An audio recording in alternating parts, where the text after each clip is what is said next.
오늘 새벽에도 하나님의 은혜가 저 여러분에게 함께하기를 기원합니다. 느헤미야 12장은 성벽 봉헌식이 있었습니다.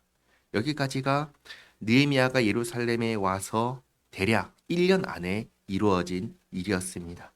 그리고 오늘 13장입니다. 이 13장의 내용은 성벽 봉헌식 직후에 일어난 일이 아닙니다. 이후에 일어나는 일련의 일들을 보면은 아마도 느헤미야가 12년의 총독 생활을 마치고 페르시아로 귀환하기 직전에 일어난 일로 보입니다. 1절 말씀 보시면 그날 모세의 책을 낭독하여 백성에게 들렸는데, 이 백성들이 같이 딱 모이면 하나님의 말씀을 배웁니다. 그 책에 기록하기를 암몬 사람과 모압 사람은 영원히 하나님의 총회에 들어오지 못하리니. 이 말씀이 기록된 성경은 신명기 23장입니다. 이는 그들이 양식과 물로 이스라엘 자손을 영접하지 아니하고 도리어 발람에게 뇌물을 주어 저주하게 하였습니다. 그러나 우리 하나님이 그 저주를 돌이켜 복이 되게 하셨다 하였는지라. 이 사건은 민수기 22장에서 24장에 있었던 주술사 발람을 불렀던 사건입니다. 이 말씀을 읽고 3절에 백성이 이 율법을 듣고 곧 섞인 무리를 이스라엘 가운데에서 모두 분리하였느니라. 앞에 느헤미야 8장에서도 보았지만 백성들이 하나님의 말씀을 읽고는 즉시 말씀을 지켜 행하려고 하였습니다. 그래서 8장에서도 예를 들면 초막절을 지키라, 이 말씀을 읽고는 즉시 준비해서 초막절을 지켰습니다. 마찬가지로 이번에도 암몬 사람과 모압 사람은 총회에, 그러니까 이스라엘 가운데 들어오지 못한다, 이 말씀을 읽고 즉시 분리하는 작업을 시행했습니다. 물론 암몬 사람 그리고 모압 사람이라고 무조건 안 되는 것은 아니었습니다. 예를 들면 룻기에 나오는 룻은 모압 사람이지만 하나님의 백성이 되기를 희망했고 그 결과 어떻게 됐죠? 다윗의 조상이 되었습니다. 그러니까 쉽게 말해서 하나님께 항복한 사람, 하나님의 백성이 되기로 한 사람은 그냥 두었습니다. 왜냐하면 그들은 그야말로 하나님의 백성이 되었기 때문입니다. 그러나 그러지 않은 사람들, 여전히 우상 숭배자이고 여전히 이방인인 사람들은 분리했습니다. 하나님 말씀에 정말로 순종하고자 한 겁니다. 이 열심은 우리가 본받아야 합니다. 그리고 4절인데 4절부터는 시점이 바뀝니다. 잘 보시기 바랍니다. 느헤미야를 보면은 느헤미야가 페르시아에서 예루살렘으로 2번 옵니다. 2번.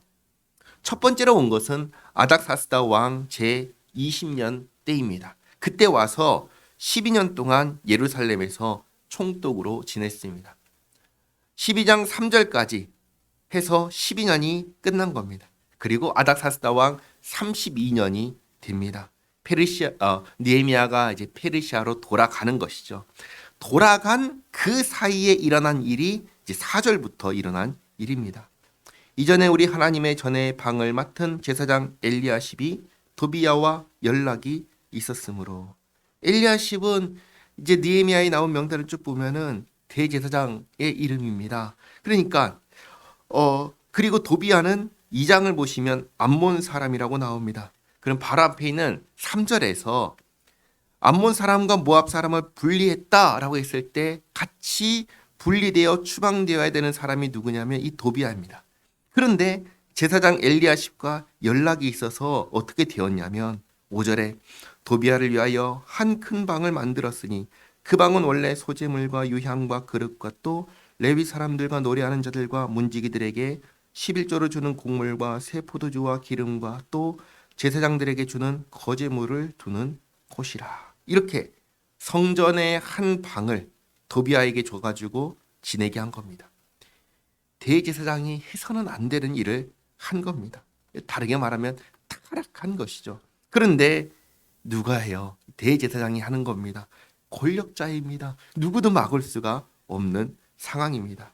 그리고 6절에 그때에는 내가 예루살렘에 있지 아니하였느니라. 이렇게 느헤미야가 페르시아에서 예루살렘으로 첫 번째 왔다가 돌아간 그 사이에 이 일이 일어난 겁니다. 바벨론 왕 아닥사스다 32년에 내가 왕에게 나아갔다가 며칠 후에 왕에게 말미를 청하고 예루살렘에 이르러서야 엘리야십이 도비아를 위하여 하나님의 전들의 방을 만든 악한 일을 안지라. 느헤미야가 다시 와가지고 이제 두 번째로 온 거죠. 와가지고는 이 사실을 알고 내가 심히 근심하여 도비아의 세간을 그 방 밖으로 다 내어 던지고 명령하여 그 방을 정결하게 하고 하나님의 전의 그릇과 소재물과 유향을 다시 그리로 들여 놓았느니라. 느헤미야가 와가지고는 제사장의 눈치를 안 보고 싹 정리해버립니다. 사실 총독이라는 더 큰 권위가 있기 때문에 가능했습니다. 그리고 느헤미야 본인이 정말로 하나님 편에 서 있었기 때문에 이렇게 한 겁니다. 그리고 10절을 보시면 내가 또 알아본즉 레위 사람들이 받을 몫을 주지 아니하였으므로, 분명히 12장 44절에서 율법이 정한 대로 레위 사람들에게 주게 하였는데 느헤미야가 없으니까 벌써 이 말씀도 지키지 않은 겁니다. 이걸 받아야지 레위 사람들이 먹고 살 수가 있는데 주지 않으니까 어떻게 하겠습니까? 가서 일하려고 가는 것이죠. 살기 위해서 일하러 가는 겁니다. 그래서 10절 하반절에 그 직무를 행하는 레위 사람들과 노래하는 자들이 각각 자기 파트로 도망하였기로. 직무를 버리고 갔으니까 도망했다라고 하지만 사실은 살기 위해 간 거죠. 먹고 살기 위해 간 겁니다. 이것도 느헤미야가 페르시아에 갔다가 와서는 알게 된 일입니다. 그래서 11절 내가 모든 민장들을 꾸짖어 이르기를 하나님의 전이 어찌하여 버린 바 되었느냐 하고 곧 레위 사람을 불러 모아 다시 제자리에 세웠더니 이에 온 유다가 곡식과 새 포도주와 기름의 11조를 가져다가 곳간에 드림으로 내가 제사장 셀레미야와 서기관 사독과 레위 사람 부다야를 창고지기로 삼고 마따냐의 손자 삭굴의 아들 하난을 버금으로 삼았나니 이는 그들이 충직한 자로 인정됨이라. 그 직분은 형제들에게 분배하는 일이었느니라. 이 일도 이렇게 다시금 제대로 바로 세웠습니다. 그러면서 14절은 느헤미야의 기도입니다. 내 하나님이여 이 일로 말미암아 나를 기억하옵소서. 내 하나님의 전과 그 모든 직무를 위하여 내가 행한 선한 일을 도말하지 마옵소서. 아멘. 느헤미야가 이렇게 한 이유가 무엇입니까? 느헤미야는 하나님만 바라본 사람입니다. 그렇기에 자신이 가지고 있는 그 권위, 권력으로 하나님의 이 말씀이 지켜지도록 하나님의 뜻이 이루어지도록 애를 쓴 겁니다. 느헤미야는 하나님 앞에서 이렇게 믿음으로 산 사람입니다. 사람은 결국 자기의 신앙이 없으면 죄인의 본성을 따라서 타락한 본성을 따라서 죄의 자리로 불순종의 자리로 되돌아갑니다. 제사장이라고 다를 바가 없는 것이죠. 제사장도 똑같은 인간입니다. 사실 제사장과 그리고 총독 비교하면 누가 더 영적으로 권위가 있어야 합니까? 말할 필요 없이 제사장입니다. 그러나 오늘 말씀을 보시면 누구에게 진짜 권위가 있습니까? 제사장, 총독 아니죠. 진짜로 하나님 편에 서 있는 사람에게 권위가 있습니다. 그러니까 진짜 중요한 것은 뭐냐? 내가 하나님 앞에서 바른 신앙으로 서 있는가? 이게 제일 중요한 것입니다. 그러니 우리 자신을 돌아보시기 바랍니다.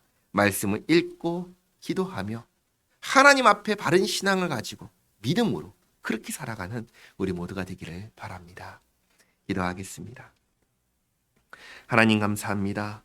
오늘 말씀을 통해 결국 저희 자신이 주님 앞에서 믿음으로 사는 것이 가장 중요한 것임을 알게 하시니 감사합니다. 항상 타락한 죄의 본성이 저희를 넘어뜨리려 한다는 사실을 기억하게 하시고 경계하게 하시고 늘 주님 말씀 가까이 하고 의지하며 주님 기뻐하시는 삶을 살게 하옵소서. 예수님의 이름으로 기도하옵나이다. 아멘.